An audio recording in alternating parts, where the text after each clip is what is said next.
మరి ఈ రోజున ఈ కార్యక్రమం మీరందరూ చూస్తా ఉన్నారు.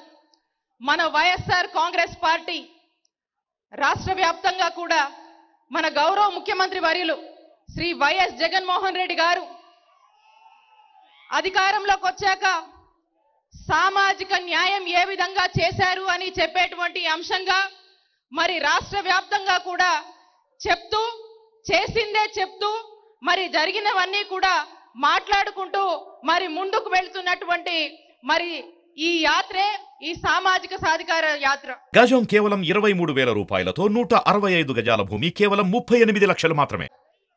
మరి ఈ రోజు మన నియోజకవర్గంలో మరి రాజేష్ నాయకత్వంలో చేసుకోవడం చాలా సంతోషం. సామాజిక సాధికారత అని మనం మాట్లాడుతా ఉన్నాం.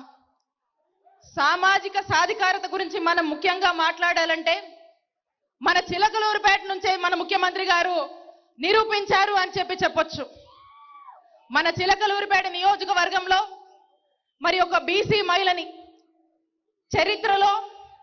గత చరిత్రలో ఎన్నడూ ఏ రాజకీయ నాయకుడు గాని ఏ రాజకీయ పార్టీ గాని చేయనటువంటి సాహసాన్ని మన ముఖ్యమంత్రి మన నాయకుడు జగనన్న చేస్తే మరి మీ అందరూ ఇక్కడున్నటువంటి మీ అందరూ మన చిలకలూరుపేట నియోజకవర్గ ప్రజలందరూ కూడా మీ నిండు ఆశీస్సులు ఇచ్చి ఆ సామాజిక సాధికారతను ముఖ్యమంత్రి గారి ఆలోచనను మరి మీ అందరి ఆశీస్సులతో నన్ను గెలిపించి మీ అందరూ కూడా నిరూపించారు.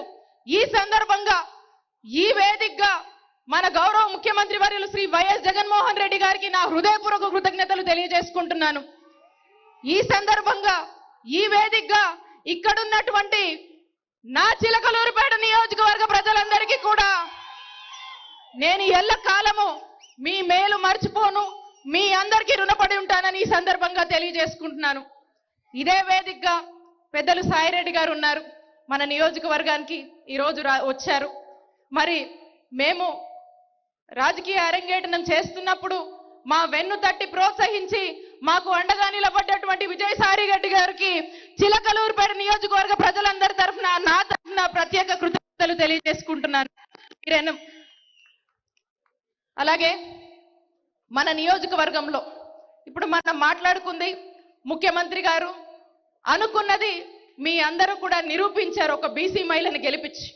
అలాగే ముఖ్యమంత్రి గారు ఒక మంచి మంత్రి పదవినిచ్చి మరి మీ అందరు చూపించినటువంటి ప్రేమ చల్లటి దీవెనల వల్ల ముఖ్యమంత్రి గారి ఆశీస్సులతో ఈరోజు వైద్య ఆరోగ్య శాఖ మంత్రిగా మీ ముందు నిలబడి మాట్లాడుతూ ఉన్నాను.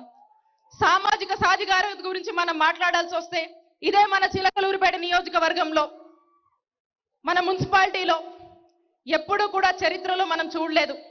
ఓసీకి రిజర్వ్ అయితే, ఓసీ జనరల్ అయితే ఏ రిజర్వేషన్ కూడా లేకుండా మనము రఫానీ అన్నకు ఒక మైనారిటీకి ఈరోజు మున్సిపల్ చైర్మన్ గా చిలకలూరుపేట చరిత్రలో మనం ఇచ్చుకోగలిగాము. ఇది సామాజిక సాధికారత.